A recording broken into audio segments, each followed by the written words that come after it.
Welcome to Tingle Television and the battle for the bottle bill. This is going to be a good one. Good evening and welcome to the Regent Theater, Arlington's showplace of entertainment. How's everyone doing tonight? All right, sounds great. Please at this time give a warm Regent Theater welcome to Jimmy Tingle and the battle for the bottle bill.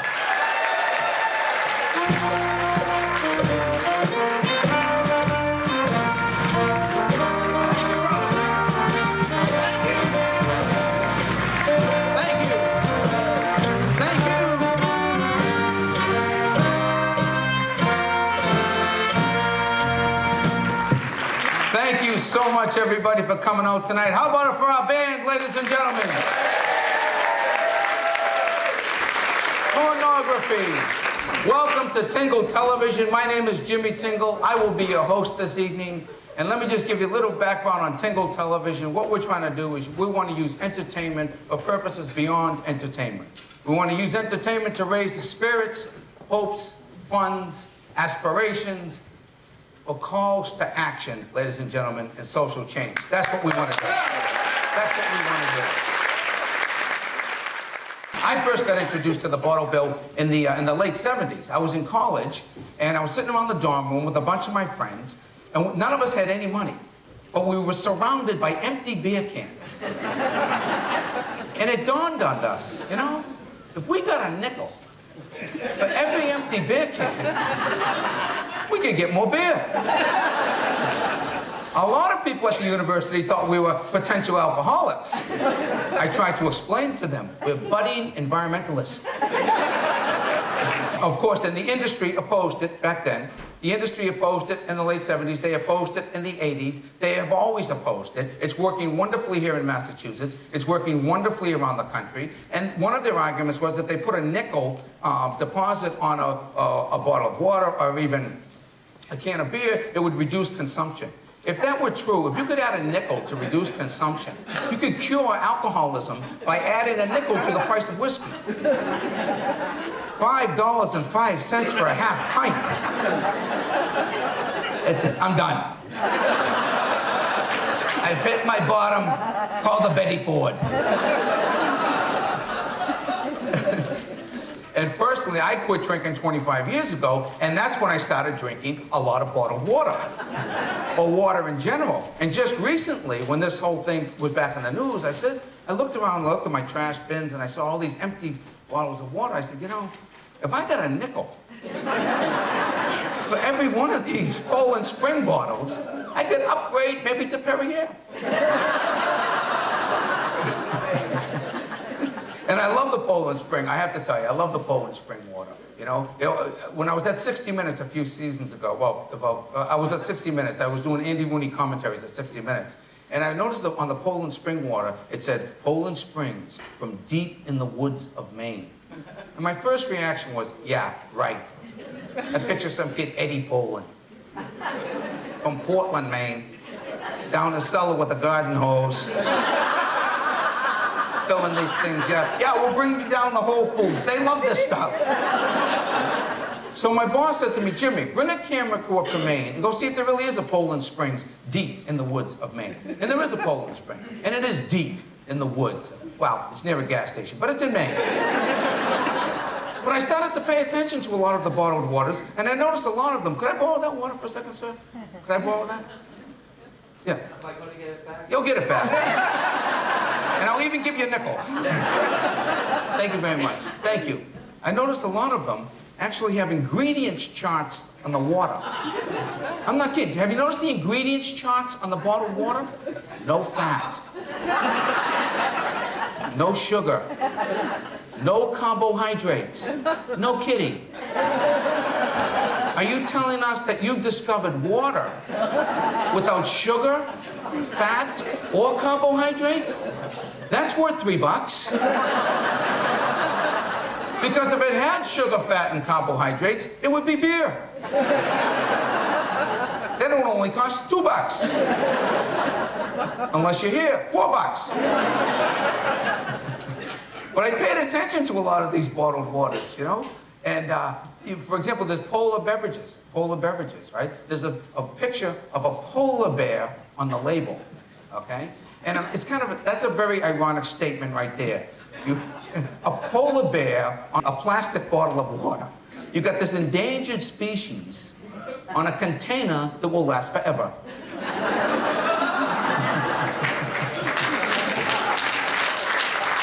Polar beverages, it says on the label, polar beverages. You know, I figured it would be from, you know, the North Pole, or it's from Alaska, or at least it's from Canada. And then you read the label, polar beverages, bottled in Worcester, Massachusetts. Now, we've all seen polar bears in Worcester. They come down every summer from Springfield. See them floating down the Merrimack, past Lawrence, past Haverhill. Let's start my own bottled water. Jimmy Tingle's Boston Harbor. 1% lead. 2% Southeast Expressway. But the funniest bottled water I ever saw was from Pennsylvania. It was Evan's own actual spring water from Pennsylvania, and there was a picture of a volcano on the label. Because we all know how many volcanoes in the greater Philadelphia area. I don't know if you folks know this, but Philadelphia is basically the Pompeii of North America. I'm not kidding you. Archaeologists have discovered Quakers like this. And it said on the bottle, Evan's own natural spring water has been filtered through hundreds of layers of volcanic rock and has been on the ground 450 million years, waiting for you. For me, 450 million years. And then on the bottle, I kid you not, folks, there was an expiration date.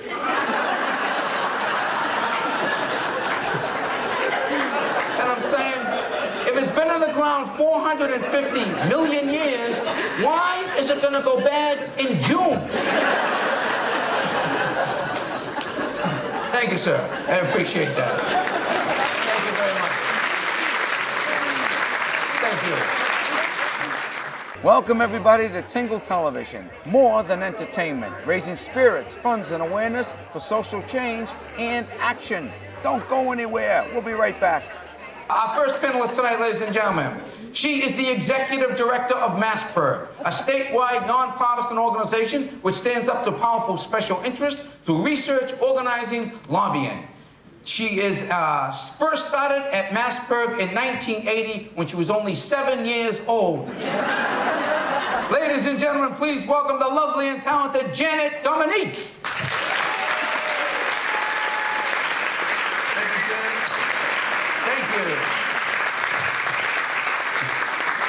Ladies and gentlemen, this gentleman has been active, perhaps hyperactive. He's been a hyperactive volunteer at the Sierra Club for nearly 15 years. He started working on the bottle bill 11 years ago and has been putting in more time and energy every year since. He helped found the coalition to update the bottle bill, now made up of more than 100 organizations. Ladies and gentlemen, please welcome also the lovely and talented Phil Siegel. Thank you, my brother. Thank you. And ladies and gentlemen, our next guest is a Rhode Island transfer to Boston who lives here in Revere, Massachusetts, and she is active in a number of local civic organizations that address trash and recycling. Please welcome the lovely and talented Christine Pernunzi.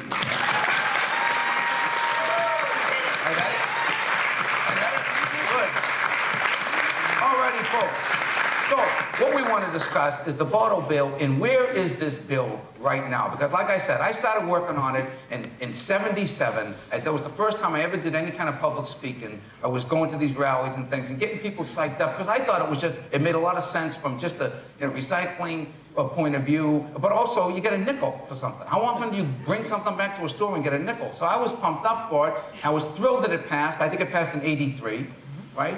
And then, but at the time, they didn't have the plastic containers, right? That's basically the issue.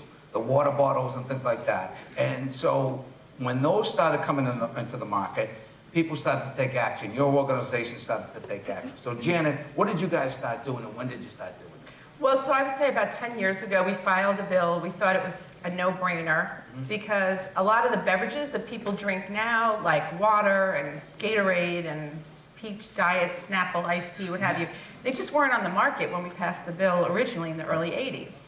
So we thought this is an update, should be common sense, should sail through, and that was probably 10 years ago.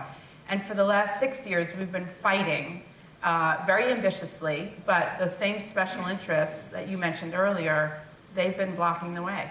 And what is their problem, Phil? Well, what they don't want to do is they don't want to be responsible for the product once they sell it. They think that it should be our problem, our responsibility to just never litter and to recycle 100% of the time. But the reality is that people need a little incentive. With a little bit of incentive, just a nickel, 80% of all the empty containers, like Coke and Pepsi, wind up getting returned. But unfortunately, only about, of water bottles, only about 20% of those wind up getting recycled because people just don't have that nickel incentive. The bottling industry, they just don't want to pay to help fund a system that will bring those empties back, even though it's a tiny fraction of a cent. But would it actually raise the price? I mean, is it really going to affect their profit margin that much, 5 cents? Well, no, it's not going to affect their profit margin. Well, it will about a penny. You go to the store, you buy a bottle of Coke or something, it's about $1.80 at 7-Eleven. They're saying, oh no, that 1 penny, now it's $1.81. Everybody's going to run away saying, I'll never drink a bottle of Coke again. Right. But the reality is, they don't raise the prices. Up in New Hampshire, the prices are exactly the same, and they have no bottle bill.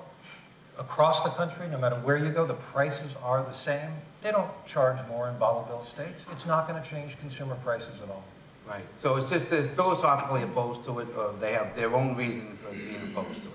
Exactly. But how does it affect the thing? I mean, Christine, you live in Revere now, right? Right, right, I And you're do. living right on the ocean. So Right. how does it affect you guys? Well, it affects the beach greatly. Years ago, there were probably desires to have like recycling receptacles on the beach, and that never happened. So what you have now is people bringing things home, but for the most part, they bring home the things that they're going to get a return on. So when you walk the beach late in the day, and everyone's gone from the beach, what you see is 95% water bottles. You don't see many Coke cans, you don't see many Pepsi cans. Those are getting picked up. Those are either getting brought home, or someone that needs the money is picking them up. And the problem, it's not just Revere Beach, it's a public problem on any street, in any urban setting. Water bottles wind up in the gutter. And you don't, think about it next time you walk out there and look. You don't see many Coke bottles or Pepsi bottles, and there's a reason for that. Right. And, a lot of money is spent at Revere Beach, for example, cleaning that beach every morning at the crack of dawn before people get there. It takes massive equipment to sift through all the sand, to take everything out. But ultimately, aside from the money it costs, that just goes into a landfill. And what we're looking for in places like Revere Beach is a way to recycle and to stop polluting the beach. Right. But Janet, let me ask you, tell me about the environmental damage that it does. Right, well, as Christine said, we use the term throw away, but there's no away. So if you have one of these bottles and it doesn't get recycled, a water bottle, whatever, it ends up either as litter, clogging a sewer drain, or otherwise, hurting the environment. It gets landfilled, so it's buried for, 45 million years, Right. whatever, till that volcano blows up. Or it goes to some incinerator, and it becomes, toxic emissions coming out the top of an incinerator. So we And need... it's all fossil fuels that make it, right? Absolutely, So yeah. plastics, the whole idea, I mean, it's a bigger issue than just the recycling that one bottle, the Right. plastic bottle. Right. Well, I mean, none of us up here, I don't think, believe that the bottle bill is going to solve all the problems of the world. Right. But it goes back, it's just common sense to update this law that has been so effective at getting containers out of the waste stream, to clean up the streets. And it shouldn't be this heavy a lift, but the fact is we're just stuck on Beacon Hill. Okay, for example, other states, Phil, I mean, the Sierra Club's a national organization. MassPerg is just Mass? No, we have perks all over the country, Okay. yeah. Well, They're not better than us, No, Jimmy, no, I okay? wasn't, No, we are. I wasn't saying they were better. You have your volunteers here. I wasn't saying they were better. I was just thought the name indicated MassPerg might be Massachusetts-based. Yeah, that's But true. apparently it means mass. MassPerg. As in worldwide domination. Okay, that's cool. But let me ask you, but Phil, in terms of what other states are doing, like Massachusetts is this obviously very progressive state in many areas.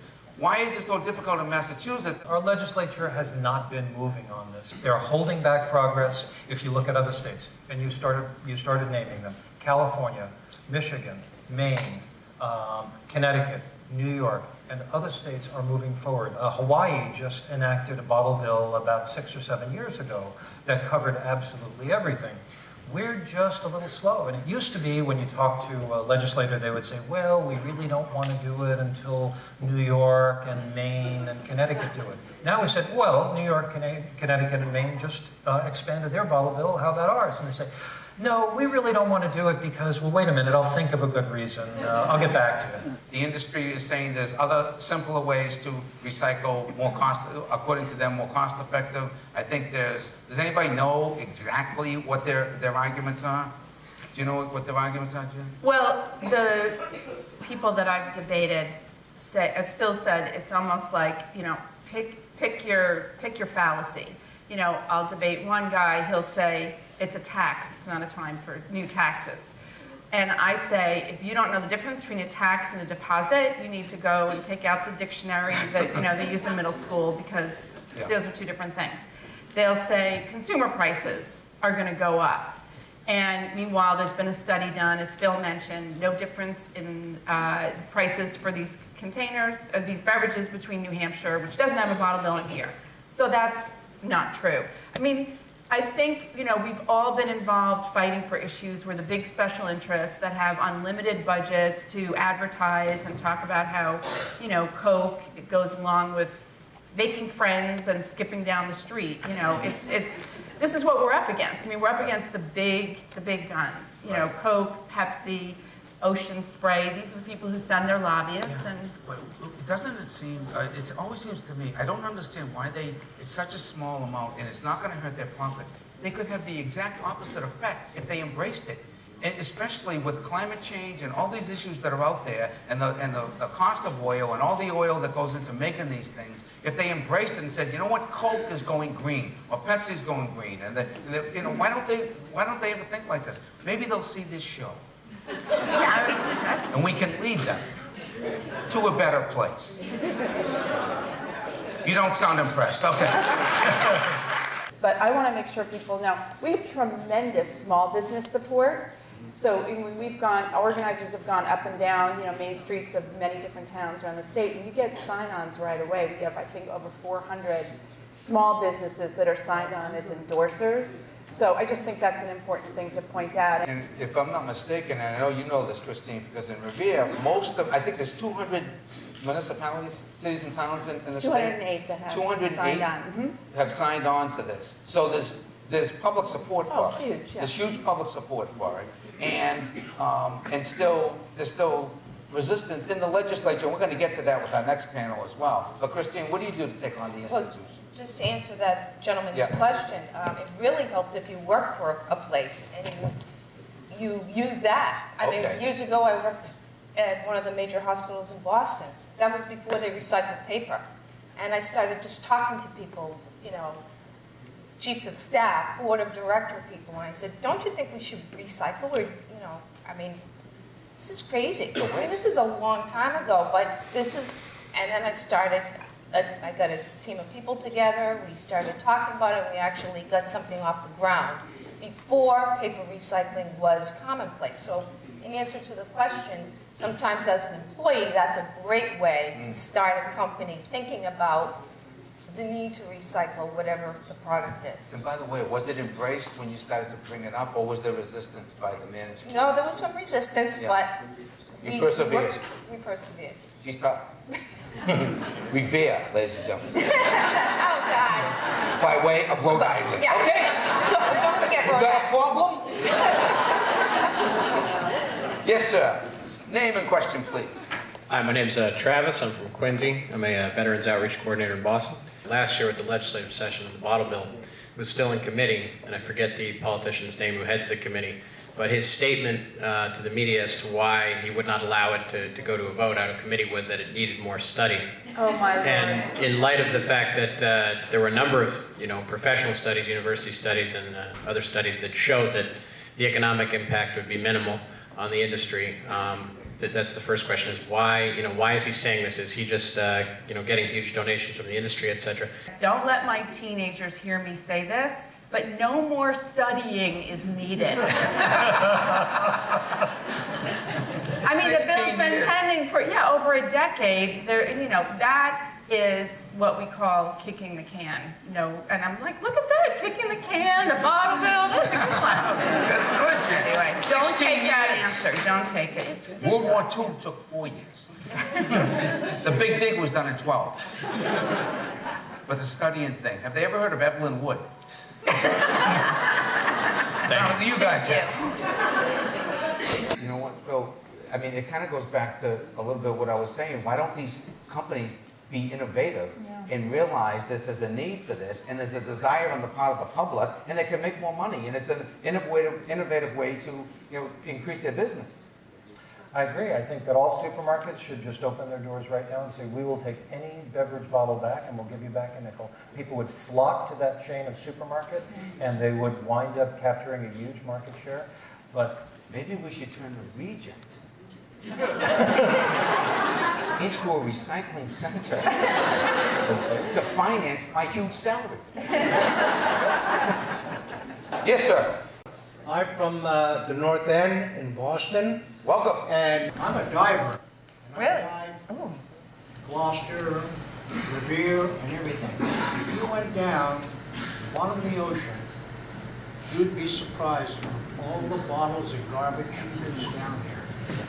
They dump it on the beach, the shore takes it away, and down into the ocean it goes. Another thing that people aren't aware of is that in the Atlantic, similar to the Pacific, there's a plastic island that is, really can't quote the statistics on the size of it, but it's massive. They've done tests on both the island in the Atlantic and in the Pacific. They know they're created because of currents, and 80 to 90% of the composition of those islands is plastic bottles. What can people do? But Christine, what do you do to get people going? What do you do? Well, number one, you have to speak to your representatives in the county. Your elected officials. Absolutely. And you have to start there. Sometimes you have to call. It's always good to document it with a short email. It doesn't take a lot of time to do this stuff. You just have to repeatedly follow up. You have to be passionate about it. Right. If you make one call, that's great. If you call again and again, once a month, that's even better. Okay. Phil? donate to organizations any of the organizations that are sponsors of tonight's event. The Sierra Club, Massperg, and so many of the organizations that are working on the bottle bill can work all the more harder, can work harder and more effectively with just a tiny bit of a donation. Mm-hmm. Who should they contact? Right, so what I find, it's sort of a vicious cycle because I talk to a lot of people and they say, well, I don't even know who my state rep and senator is because they don't listen anyway. And you know, there is a vicious cycle because the more you don't know and interact with them, the more they're just living in that separate planet called Beacon Hill. So if you don't know who your representative is, there's a good website. It's hosted by the Secretary of State. It literally is just Where Do I Vote MA? It's all one word. WhereDoIVoteMA.com. All you do, if you know your address, that's all you need. You put in your street address, it'll tell you who your rep is, who your senator is, who your congressperson is. It's a very helpful website, and then you can just get the contact information right off of there. And let your rep and senator know how you feel and keep at it. Some of the other ones were? Environmental League of Massachusetts, League of Women Voters, Mass Audubon, Charles River Conservancy, Emerald Net. We have a great coalition. I mean, you can take your pick. There's no way that you would go on that list and not find somebody that you want to get involved with. And don't forget Surfrider. What is some of your organizations, Hi, Christine? I'm with the Revere Beautification Committee, the neighborhood developers. They do work in Chelsea and Revere on litter and cleanup. Well, ladies and gentlemen, how about a round of applause for our wonderful panel tonight? Janet Dominique, Felicito, and Christine Panunzi. Thank you so much for tuning in to Tingle Television, more than entertainment. I want to thank you guys so much for coming out tonight. This is the start, hopefully, of something that's going to be not just a one-off. Hopefully, it's going to be a way to do a television show, to use the media for things that we feel that are important, that might not be getting enough attention, galvanize people to not only to raise some spirits, not only to raise some funds, to raise awareness, but ultimately to take action, to take the next step. Thank you so much, and good night.